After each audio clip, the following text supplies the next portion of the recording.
আয়াতুল কুরসি পড়ে ভুলেও একটি কাজ করবেন না, ভালো করে স্মরণ রাখবেন। আয়াতুল কুরসি পড়ে আমরা যে ভুল কাজটা করে থাকি, আয়াতুল কুরসি হচ্ছে পবিত্র কোরআনুল কারীমের ভিতরে সর্বশ্রেষ্ঠ আয়াত হচ্ছে আয়াতুল কুরসি। সূরার ভিতরে সর্বশ্রেষ্ঠ সূরা হচ্ছে সূরা ফাতিহা, সূরা ইয়াসিন, সূরা বাকারা। তবে আয়াতের ভিতরে সর্বশ্রেষ্ঠ আয়াত হচ্ছে আয়াতুল কুরসি। 3 নম্বর পারার 1 নম্বর পৃষ্ঠা সূরা বাকারার 255 নম্বর আয়াত। এই আয়াতটি এতটা ফজিলতপূর্ণ আয়াত, আল্লাহু লা ইলাহা ইল্লাহু আল হাইয়ুল কাইয়্যুম।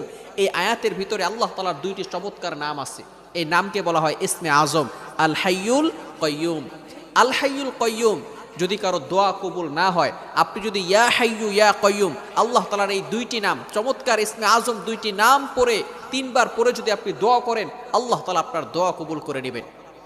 যেহেতু এই আয়াতের ভিতরে আল্লাহ তাআলা 2টি ইসমে আজম নাম রয়েছে, এই নামের কারণে